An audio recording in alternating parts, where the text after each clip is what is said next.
Okay, guys, so here's some close-up shots of what I did.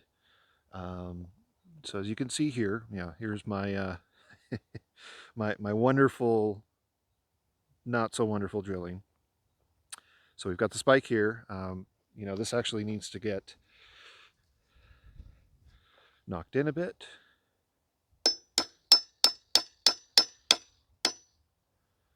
Okay, be interesting to see how loud that was. Like I said, first time doing this, I'm learning about doing the videography and everything, as well as these types of projects. Okay, so you see here we've got the spike. It's going through.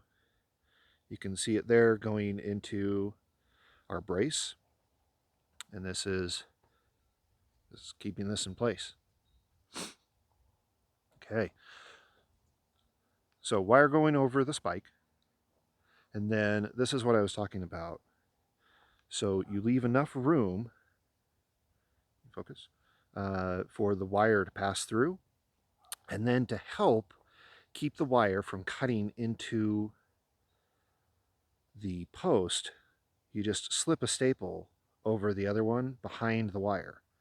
And it's not going to go anywhere because it's being held very securely by the tension on the wire. But this is just a little detail. Yeah, it adds a little bit of money, but we're talking pennies, to help keep it nice and keep it lasting longer. Did the same down here. So you can see we've got the two spikes. Notice how they are set at a bit of an angle to kind of line up with the path of the wire. And again, staples behind the wire over the other staple to protect the post.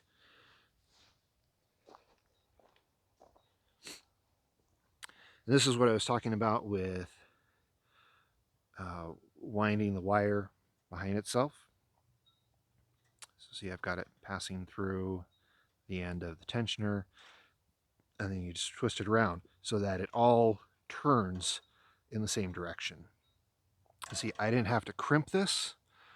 Crimping is great, but when you're working with twisted wire, you don't need to do it. You can just twist it back over itself. And as long as you do it for about, a foot, 18 inches, um, that's plenty.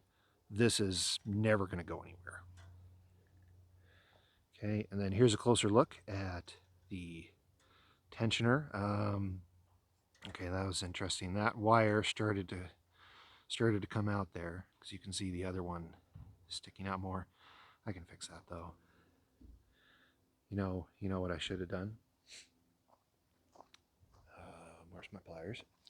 Okay, so let's fix this. I'm gonna try and do this one-handed here.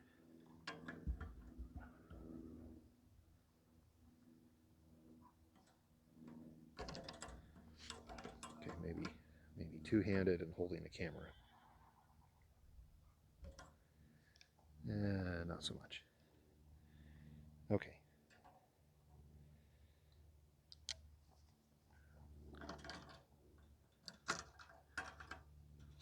You know what? This is one of these tips I'm going to give you. Try to make sure you're using the right tool for the job. Yeah, sometimes you're like, oh, I'll just try and do it with what I've got, and then I don't have to go find the right tool. You know what? It doesn't work. um, what I should have done, and I'll do later, is bend this wire back so that it goes, folds back over this way. That'll keep it locked in place.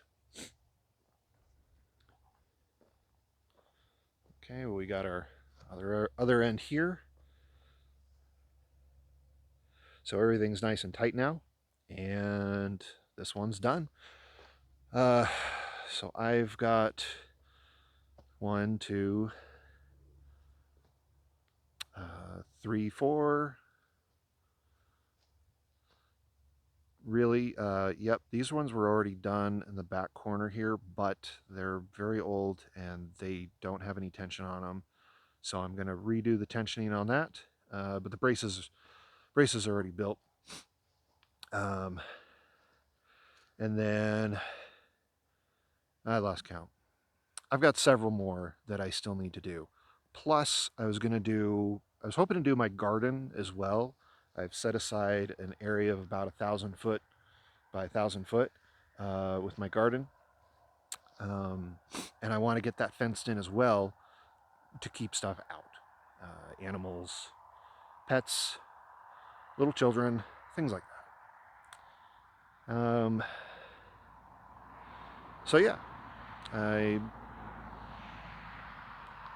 think that's going to be it.